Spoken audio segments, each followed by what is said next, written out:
바울 일행은 빌립보에서 점치는 귀신 들린 여자를 하나 만나게 되어지지요. 첫 번째입니다.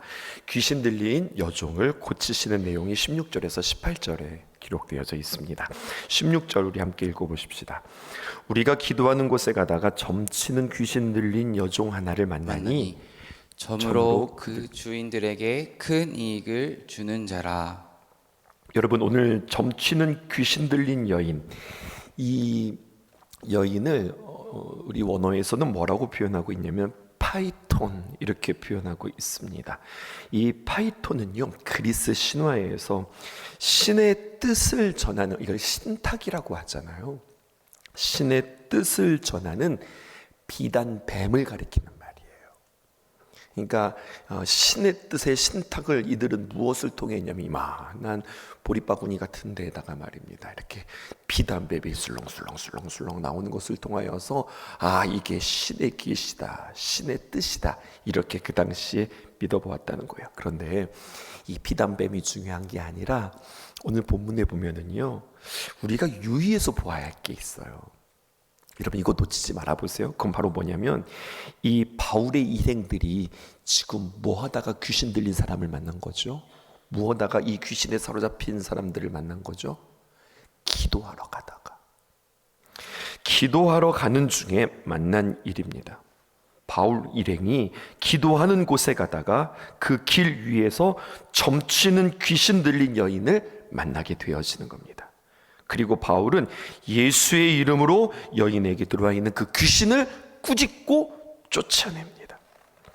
여러분, 이것은 그냥 귀신 들린 여인을 고친 그 치유 사건이 아니라 이것은 어두움 권세 가운데 제압되어 있고 짓눌려 있는 이 도시에서 하나님의 나라의 확장과 그 어둠에 있는 그 도시 가운데 복음의 성광을 비추는 그러한 하나의 메시지라 할 수 있겠습니다.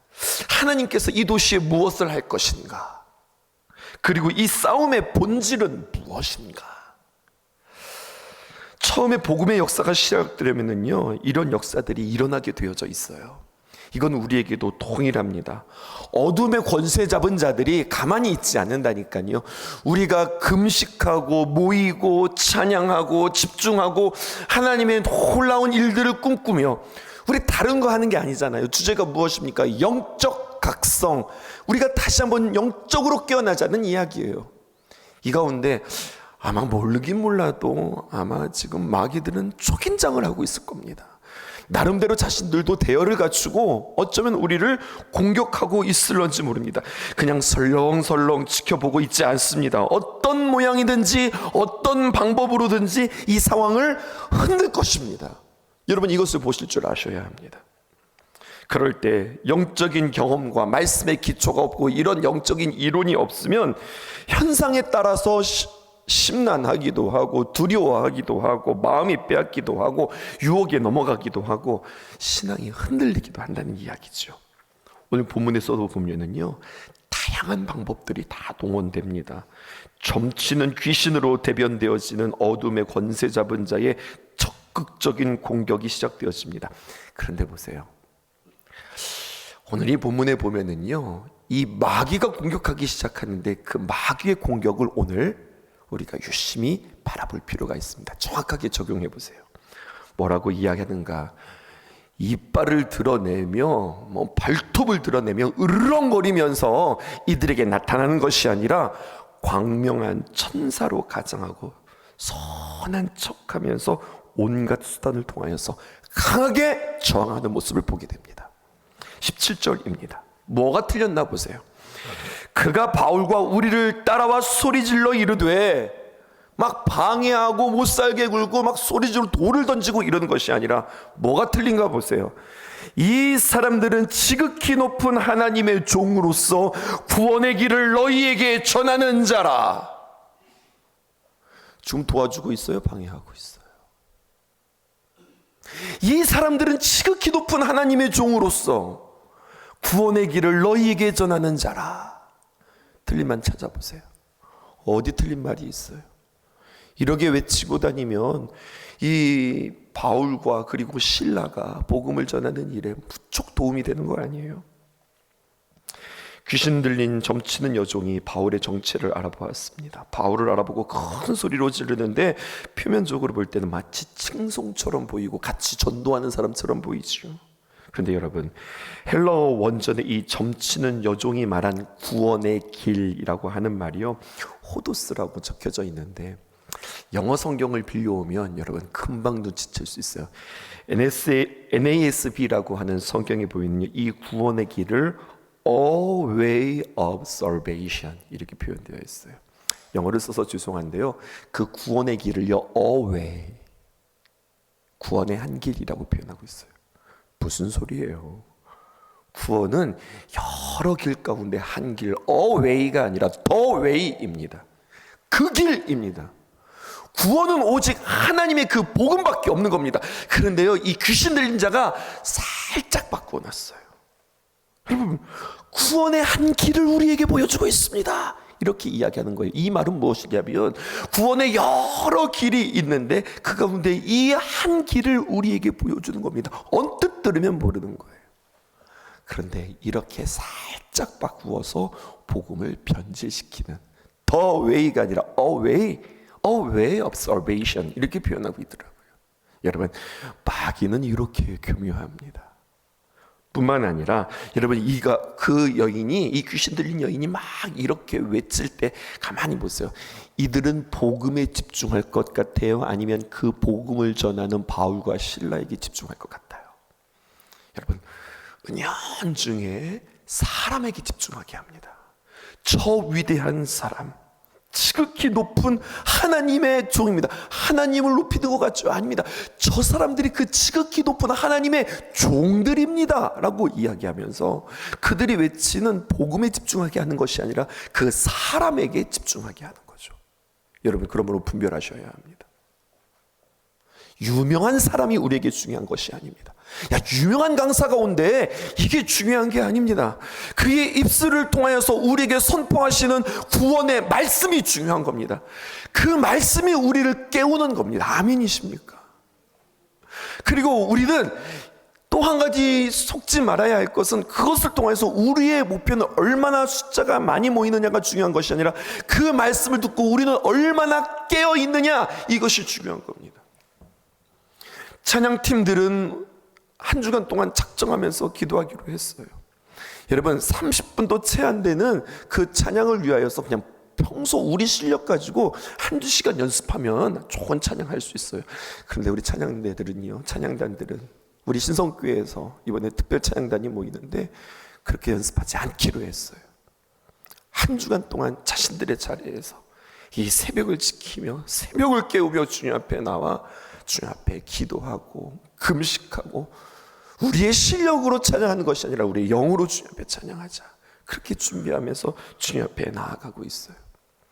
뿐만 아니라 오늘 예배가 끝난 뒤에 6시부터 시작하여서 6시 반부터 시작하여서 춘천에 있는 춘천 장로의 연합회 홀리클럽, 귀한 장로님들이, 지역에 있는 귀한 장로님들이 함께 모여서 함께 통성으로 기도하고 함께 귀한 마음들을 쏟습니다.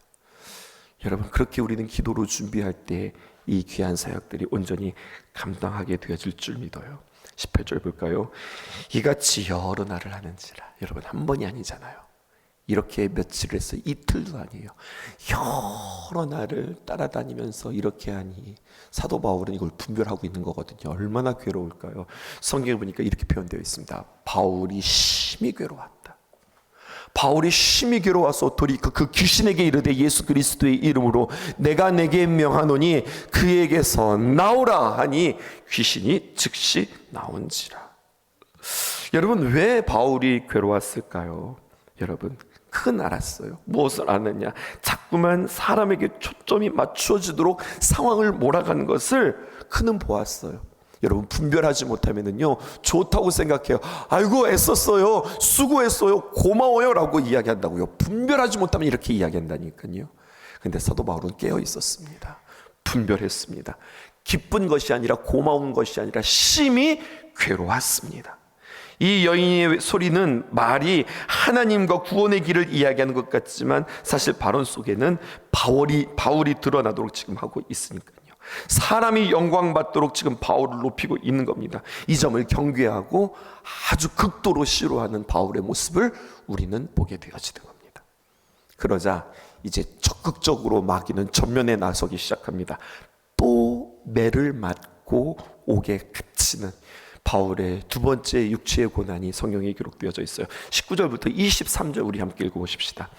여종의 주인들은 자기 수익의 소망이 끊어진 것을 보고 바울과 실라를 붙잡아 장터로 관리들에게 끌어갔다가 상관들 앞에 데리고 가서 말하되 이 사람들이 유대인인데 우리 성을 심히 요란하게 하여 로마 사람인 우리가 받지도 못하고 행하지도 못할 풍속을 전한다 하거늘 우리가 일제히 일어나 고발하니 상관들이 옷을 찢어 벗기고 매로 치라 하여 함께 많이 친 후에 옥에 가두고 간수에게 명하여 든든히 지키라 하니 점치던 귀신 들린 여종에게 귀신이 쫓겨나갔어요. 그러니까 자연히 그 여종을 점령하고 있었던 주인들이 말입니다. 돈벌이가 떨어진 거예요. 그래서 이 화가 난 주인은 바울과 실라를 붙잡아 관리들에게 끌고 가서 이들을 모함한다고 그렇게 이야기하며 그들을 고발합니다. 바울과 실라를 붙잡아 끌고 간 장터는요, 여러분 아고라, 영어 성경에서는요 마켓플레이스라고 되어져 있어요. 시장을 끼고 사람들이 많이 운집할 수 있는, 우리의 번역으로 말하면 광장에 해당되어질 거예요. 옛날 어른들이 쓰는 용어로 뭐 저잣거리 이렇게 표현하면 어떨까요? 이 아고라는요 고대 그리스의 고대 국가에서 시민들이 모이는 장소였습니다. 다양한 활동을 하는 집회장으로서 쓰이는 야외 공간으로서 역사 문헌에도 자주 등장한다고 그래요. 여러분 우리 춘천에도 8호 광장이 있죠. 사실 이 8호 광장이요, 저희 역사학자들에게 들었던 이야기인데 1호, 2호, 3호, 4호 해가지고 8호 광장이래요. 일본 사람들이 붙여놓은 이름이래요. 일제 잔재라고 그러는 거예요. 그리고 사람들이 그 8호, 아마 1호가 춘천역 앞이었다고 그렇게 제가 들었는데요, 8호 광장에 사람들을 운집시켜 놓고 자신들의 지상이라든지 자신들의 필요들을 이야기하는 그런 광장이었다고 그래요.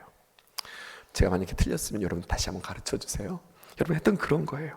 광장은 많은 철학자, 군중 앞에서 철학을 강연하던 장소로, 과거에 뭐 소크라테스나 플라톤, 이곳에서 청중들이 많이 그런 자신들의 사상, 철학들을 연설하던 곳이 광장이었고, 또 그 당시에 로마가 그 나라를 평정하던 시대에 그들을 효율적으로 잘 가르치고 어떤 전달 사항들을 전달하기 위해서 사람들을 모인 곳이 바로 광장이었다고 하는 거죠. 사람들은요 이 광장에서 바울과 실라를 이리로 끌고 가서 관원에게 넘겼습니다. 관리들이라고 하면요 보통 관리가 아니라 그들은요 늘 방망이를 차고 다녔는데, 여러분 방망이가 하나가 있는 것이 아니라 여러 종류의 방망이를 차고 다녔어요. 요즘으로 말하면 사회 질서를 유지하는 그러한 경찰과 같은 그런 역할들이 바로 관리입니다. 로마 정부가 세계를 제국화했습니다. 세계를 평정하면서 가장 신경을 쓰는 부분들이 뭐냐? 사회 질서 유지예요. 자신의 권력의 유지입니다. 다른 범죄보다도 사회 질서를 혼란하게 한다? 그러면은요 그들에게 권한을 부여했는데, 어떤 권한이냐? 그 즉시 그 자리에서 옷을 벗기고 굉장히 무서운 형벌로 살점이 떨어질 정도로 그들 방망이를 통하여서, 그들의 채찍을 통하여서 때리도록 그렇게 허락했습니다. 많이 맞았어요. 이 사람들이 많이 보이는 가운데에서 이들이 옷이 벗겨지고 이들이 매를 맞았습니다. 로마 정부는요 감옥을 준비했는데 세 종류의 감옥을 준비했다고 그래요. 잡범들, 일반 범법자들이 들어가는 감옥을 코모리오라고 그렇게 이야기합니다. 그리고 두 번째는요 그거보다 좀 더 중한 범죄를 저지른 사람들이 들어가는 감옥을 인테리어라고 그렇게 이야기했대요. 그리고 마지막으로 지하굴을 파서 플리아롬이라고 하는 감옥이 있는데, 이것을 지하 감옥 혹은 깊은 옥 이렇게 표현하고 있답니다. 이곳에는요 강력범, 형사범, 범법자들을 수감하게 되어지는데, 바울과 실라는 이 세 번째 지하 감옥에 그들이 갇히게 되어지는 겁니다. 뿐만 아니라 발에는 착고를 찼어요. 착고라고 하는 것은 우리가 생각하는 것과 좀 다른데요. 긴 막대기에 양쪽 옆으로 일정한 간격을 두고서 구멍을 뚫어 놓는 겁니다. 그리고 어떻게 하느냐, 죄인의 다리를 쫙 벌려놓고 여기 하나 묶고 저기 하나 묶어 있는 거예요.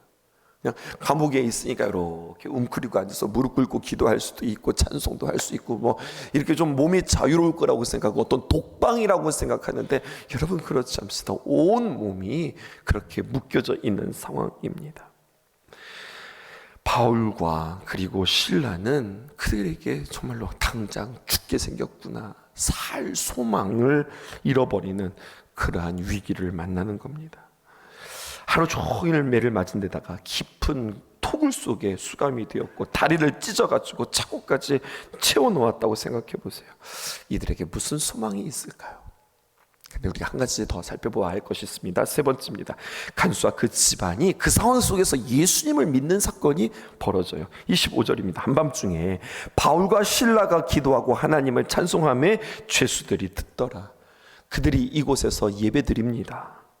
이 부분에서 많은 강에서는요, 사도 바울이 이러한 육체의 한계를 뛰어넘어서 현실적인 이러한 어려움에도 불구하고 하나님 앞에 감사의 기도를 드리고 찬송을 했다고 풀이하고 있어요.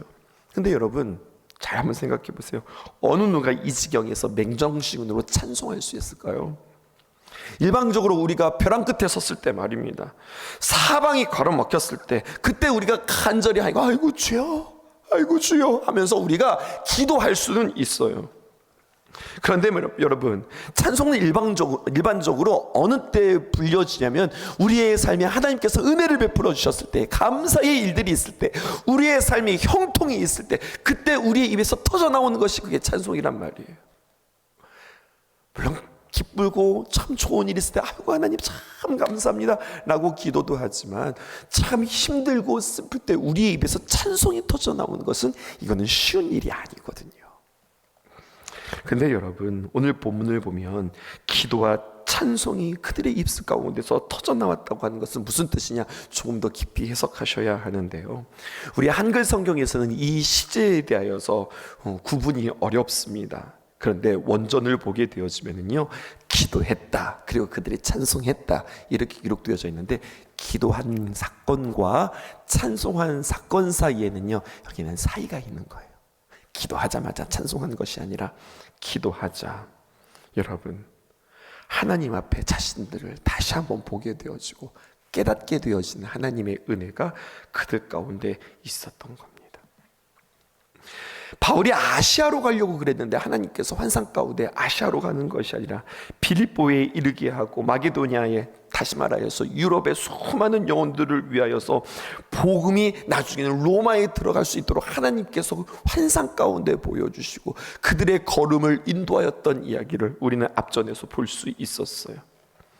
뿐만 아니라 자신들이 매맞음으로 인하여서 갇힘이 되어지고 복음의 전파의 불씨로 하나님께서 삼으신다고 하는 사실을 기도 중에 하나님의 귀한 계획들을 보게 되어지는 겁니다. 여러분, 이들이 이렇게 하나님의 귀한 뜻을 깨닫자 자신들의 현실로 인해서 왜 이렇게 힘든 거야, 왜 이렇게 괴로운 거야, 우리는 죽는 거야 사는 거야, 이것이 아니라 하나님의 계시가 그들 가운데 있자, 아하, 이것도 하나님의 놀라운 뜻이구나, 이것을 깨닫고 그들의 입에서 찬송하자, 찬송하면 기쁨의 일이 생기고 찬송하는 감사가 생기고 찬송하면 옥문이 열릴 거야, 이래서 찬송한 것이 아니라 그냥 그 하나님의 은혜에 찬송하고 나니 그러니 놀라운 기적들이 펼쳐지는 이야기가 성경에 기록되어져 있어요. 또 놀라운 것은요, 25절에 보니까 주목하여서 경청했다, 주목하여서 듣더라라고 이야기하는 거예요. 간수들이요, 저게 뭐야? 이 상황에서 노래를 한다고? 저 사람들은 뭐야? 하면서 그들을 주목하면서 보게 되어지는 거예요. 이 모든 과정들을 지켜보고 있습니다. 마지막으로 한 번 더 읽고서 마칠까요? 26절에서 29절입니다. 이에 갑자기 큰 지진이 나서 옥토가 움직이고 문이 곧 다 열리며 모든 사람의 매인 것이 다 벗어진지라.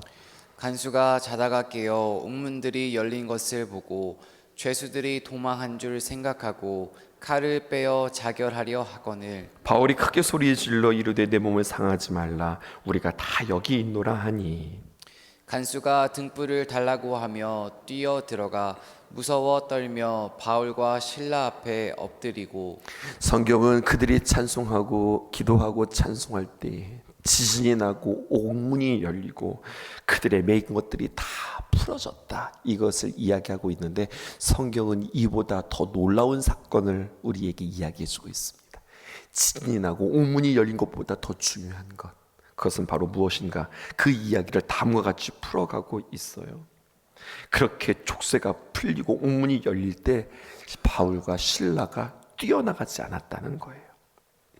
잠결에 옥문이 열린 것을 발견한 간수는 당연히 죄수들이 도망갔을 것이라고 생각했는데, 여러분, 간수 옆에 바울과 실라가 있으면서 오히려 두려워하는 자신을 도와주고 자결하려고 했던 그 자결을 막아주는 역할들을 감당해요. 오늘 메시지의 초점은 여기에 있는 거예요. 두 가지를 보셔야 되는데, 첫 번째는 바로 무엇이냐? 사도 바울의 기도와 찬송을 통하여서 그들은 하나님의 귀한 계획을 깨닫고 온전한 도구로서의 사명을 감당하는 자가 되었다. 사도 바울은 기도를 통하여서 눈이 열리는 자였다. 오늘 성경은 우리에게 이야기해 주고 있고요.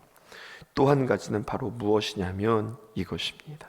그 경륜이 그들에게 깨달아지자 이 고난이 뭐지, 이 불편함이 무엇이지, 이것을 통하여서 이루어 가시는 하나님의 목적이 무엇이지, 이것을 발견했다고 하는 거예요. 현재의 고난과 환난, 힘겨움이 하나님의 뜻, 하나님의 계획을 이루어가는데 이게 지금 하나하나 쓰임받고 있구나, 이것을 깨닫는 거죠. 30절에서 32절, 그들을 데리고 나가 이르되 선생들이여 내가 어떻게 하여야 구원을 받으리라 하거늘 이르되 주 예수를 믿으라 그리하면 너와 네 집이 구원을 받으리라. 이 유명한 말씀이 여기에서 나오는 겁니다. 주 예수를 믿으라 그리하면 너와 네 집이 구원을 받으리라. 아니, 당신들은 어떻게 이렇게 풀리는 가운데 도망가지 아니하고 어떻게 우리를 지키고 있으며, 아니 우리는 당신들을 그렇게 괴롭게 했는데 어떻게 당신들은 우리에게 이렇게 선대를 베푸십니까? 어떻게 할 수 있습니까? 주 예수를 믿으라 그리하면 너와 네 집이 구원을 받으리라. 다른 어떤 힘이 아니라 예수님을 믿는 자에게 나타나는 능력입니다. 그리고 32절, 주의 말씀과 그 사람과 그 집에 있는 모든 사람에게 전하니라, 이렇게 이야기하고 있습니다. 누구나 다 도망갔을 거예요. 아니면 저도 아마 그렇게 되었으면요, 야, 이것은 하나님께서 풀어주셨다라고 도망갔을 거예요. 얼른 지자들을 찾아가고 얼른 우리는 또다시 다른 마을로 가서 하나님의 귀한 복음을 전했을 거예요. 그런데 그렇게 하지 않았던 이유는 무엇입니까? 기도하고 하나님의 뜻이 선명해지자 그 자리를 지키는 거였습니다. 그 자리에 지켜야만 될 것 같은 마음을 하나님께서 부어주시는 겁니다. 성령님께서 잠시만, 내가 만약에 도망가면 저 간수가 자결하지 않을까? 그 간수가 책임져야 하지 않을까? 이것이 오히려 하나님의 귀한 복음을 전할 수 있는 기회가 되어지지 않을까? 강권적인 성령님의 귀한 감동의 마음이 그에게 있었던 겁니다. 무엇이 있었기에 그 고난과 어려움 중에 한숨을 쉬지 아니하고 기도의 숨을 내쉬었을 때에 그 귀한 깨달음들이 그들에게 있었다는 이야기죠. 기도 외에는 이런 유가 나갈 수 없느니라. 사랑하는 귀한 성도 여러분, 세상과는 다른 신앙, 다른 세계관, 다른 선택, 그것은 무엇에서 비롯되어지는가? 하나님 앞에 서서 주의 귀한 은총의 빛이 우리의 삶에 비출 때에 이 놀라운 일들을, 우리 스스로도 놀라운 이 일들을 하나님께서 우리를 통하여서 이루신다고 하는 사실입니다. 그러기에 우리의 기도는 이것은 정말로 아무것이 아닌 것이 아니다. 다른 말로 표현하면 우리의 기도는 얼마나 위대하단 말인가? 우리의 기도는 주님께서 얼마나 고대하고 계시단 말인가? 우리의 기도가 하나님 앞에서 얼마나 귀하게 쓰임받는단 말인가? 이것을 기억하며 이제 작정기도에 우리가 이제 중반기를 넘어가고 있는데요, 여러분 더 열심히 더욱더 끼어서 더욱더 마음을 쏟아서 여러분들 기도하실 수 있는 저와 여러분들 되어지기를 주님의 이름으로 축복합니다. 기도하겠습니다.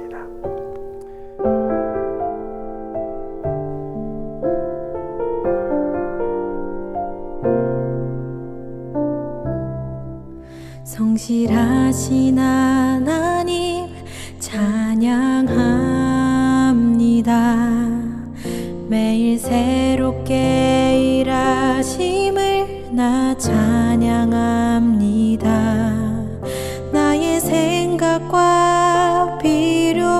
모두 아시고 매 순간 일하시는 나의 하나님, 때로는 침묵하심으로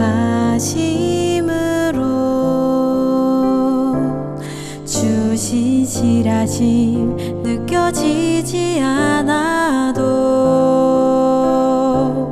가장 완전한 그분의 방법과 시간으로 일하심 믿습니다. 잠잠히 내 삶을 보면 하나하나 이뤄가신 놀랍고 신비한 그분의 섭리 발견할 수 있네. 내가 흔들릴 때도 언제나 나와 동행하시며 이미 그 자리에 항상 함께 계셨네.